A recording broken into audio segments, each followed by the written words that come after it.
जय श्री राम मित्रों, आप सबको मेरा कोटि कोटि प्रणाम। मित्रों, इस अध्याय में पूज्य गोस्वामी तुलसीदास जी द्वारा रचित संत असंत वंदना का वर्णन किया है। अध्याय शुरू करने से पहले पूज्य गोस्वामी तुलसीदास जी को कोटि कोटि नमन। बंदौ संत असज्जन चरना, दुख प्रद उभय बीच कछु बरना। बिछुरत एक प्राण हरि लेहि, मिलत एक दुख दारुण देहि। अब मैं संत और असंत दोनों के चरणों की वंदना करता हूँ। दोनों ही दुख देने वाले हैं, परंतु उनमें कुछ अंतर कहा गया है। वह अंतर यह है कि एक संत तो बिछुड़ते समय प्राण हर लेते हैं और दूसरे असंत मिलते हैं तब दारुण दुख देते हैं। अर्थात संतों का बिछुड़ना मरने के समान दुखदायी होता है और असंतों का मिलना, दोनों संत और असंत जगत में एक साथ पैदा होते हैं, पर एक साथ पैदा होने वाले कमल और जौं की तरह उनके गुण अलग अलग होते हैं। कमल दर्शन और स्पर्श से सुख देता है, किंतु जौं शरीर का स्पर्श पाते ही रक्त चूसने लगती है। साधु अमृत के समान यानी मृत्यु रूपी संसार से उबारने वाला, और असाधु मदिरा के समान यानी मोह, प्रमाद और जड़ता उत्पन्न करने वाला है। दोनों को उत्पन्न करने वाला जगत रूपी अगाध समुद्र एक ही है। शास्त्रों में समुद्र मंथन से ही अमृत और मदिरा दोनों की उत्पत्ति बताई गई है। भल अनभल निज निज कर तूती, लहत सुजन अपलोक बिसूती। सुधा सुधारक सुर सरि साधु, गरल अनल कलिमल सरि व्याधु। गुण अवगुण जानत सब कोई, सो जेहि भाव नीक तेहि सोई। भले और बुरे अपनी अपनी करनी के अनुसार सुंदर यश और अपयश की संपत्ति पाते हैं। अमृत चंद्रमा गंगा जी और साधु एवं विष अग्नि कलियुग के पापों की नदी अर्थात कर्मनाशा और हिंसा करने वाला व्याध।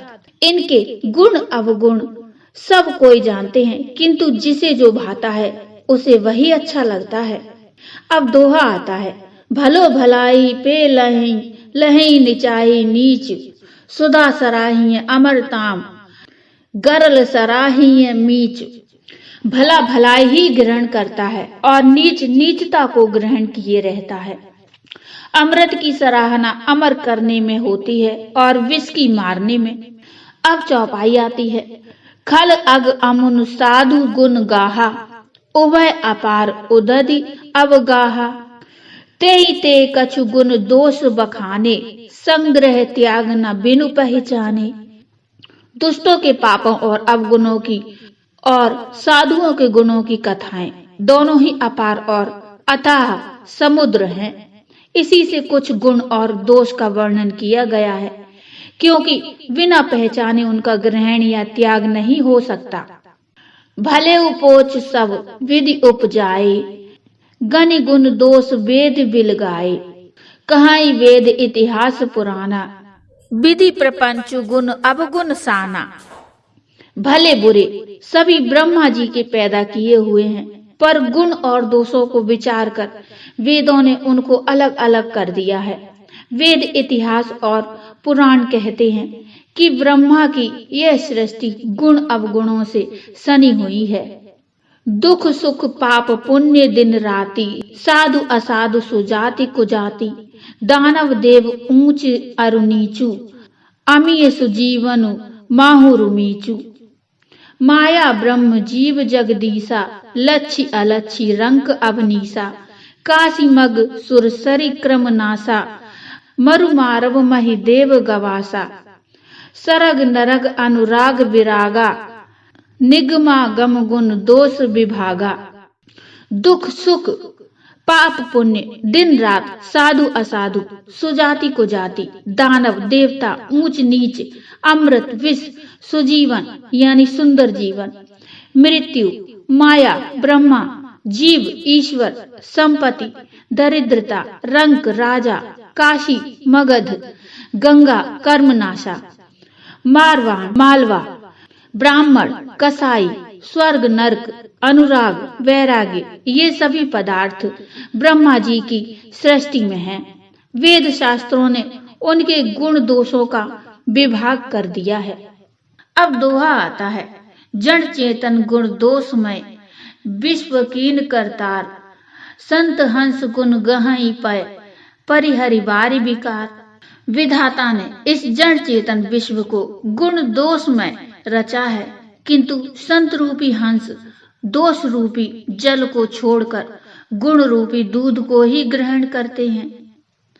अब चौपाई आती है, अस विवेक जब देह विधाता, तब तजी दोष गुण ही मनुराता। काल सुबाऊ करम बरी आई, भले प्रकृति बस चुकई भलाई। विधाता जब इस प्रकार का हंस का सा विवेक देते हैं, तब दोषों को छोड़कर मन गुणों में अनुरक्त होता है। काल स्वभाव और कर्म की प्रबलता से भले लोग यानी साधु जन भी माया के वश में होकर कभी कभी भलाई से चूक जाते हैं। सो सुधारी हरिजन जिमि लेहि, दलि दुख दोष विमल जसु देहि। खलऊ करहि भल पाई सुसंगु, मिटई न मिलन स्वभाव अभंगु। भगवान के भक्त जैसे उस चूक को सुधार लेते हैं और दुख दोषों को मिटाकर निर्मल यश देते हैं, वैसे ही दुष्ट भी कभी कभी उत्तम संग पाकर भलाई करते हैं, परंतु उनका कभी भंग न होने वाला मिलन स्वभाव नहीं मिटता है। लखी सुवेश जग बंचक जेऊ, बेस प्रताप पूजी अहि तेऊ। उघरहि अंत न होए निवाहु, काल नेमि जिमि रावण राहु। जो वेशधारी ठग हैं उन्हें भी अच्छा यानी साधु के जैसा वेश बनाए देखकर वेश के प्रताप से जगत पूजता है, परंतु एक न एक दिन वे चौड़े आ ही जाते हैं।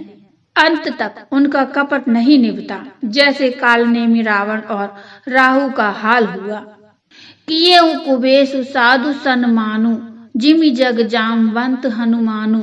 हानि कुसंग सुसंगति लाहु, लोकहु वेद विदित सब काहू। बुरा वेश बना लेने पर भी साधु का सम्मान ही होता है, जैसे जगत में जामवंत और हनुमान जी का हुआ। बुरे संग से हानि और अच्छे संग से लाभ होता है। यह बात लोक और वेद में है और सभी लोग इसको जानते हैं। पवन के संग से धूल आकाश पर चढ़ जाती है और वही नीच यानी नीचे की ओर बहने वाले जल के संग से कीचड़ में मिल जाती है। साधु के घर के तोता मैना राम राम सुमिरते हैं और असाधु के घर के तोता मैना गिन गिन कर गालियां देते हैं।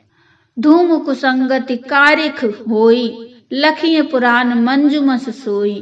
सोई जल अनल अनिल संघाता, होई जलद जग जीवन दाता। कुसंग के कारण धुआं कलिख कहलाता है, वही धुआं सुसंग से सुंदर स्याही होकर पुराण लिखने के काम आता है, और वही धुआं जल अग्नि और पवन के संग से बादल होकर जगत को जीवन देने वाला बन जाता है। अब दोहा आता है, ग्रह भेजस जल पवन पट, पाई कुजोग सुजोग। होई कुवस्तु सुवस्तु जग, लखई सुलक्षण लोग। ग्रह औषधि जल वायु और वस्त्र ये सब भी कुसंग और सुसंग पाकर संसार में बुरे और भले पदार्थ हो जाते हैं। चतुर एवं विचारशील पुरुष ही इस बात को जान पाते हैं। सम प्रकाश तम पाख दुहु, नाम भेद विधि कीन। शशि शोषक पोषक समुझी, जग जस अप जस दीन। महीने के दोनों पखवाड़ों में उजियाला और अंधेरा समान ही रहता है, परंतु विधाता ने इनके नाम में भेद कर दिया। एक का नाम शुक्ल और दूसरे का नाम कृष्ण रख दिया। एक को चंद्रमा का बढ़ाने वाला और दूसरे को उसका घटाने वाला समझकर जगत ने एक को सुयश और दूसरे को अपयश दे दिया। मित्रों, ये प्रसंग यहीं तक। इससे आगे का प्रसंग हम अगली वीडियो में लेकर आएंगे। मित्रों, ये रामचरित का पाठ आपको कैसा लग रहा है मुझे कमेंट में बताइए। कमेंट में जय श्री राम की हाजिरी अवश्य लगाइए। प्रसंग अच्छा लगा हो तो लाइक करिए और चैनल को सब्सक्राइब कर लीजिए। मिलते हैं इससे आगे का प्रसंग लेकर, तब तक के लिए जय श्री राम।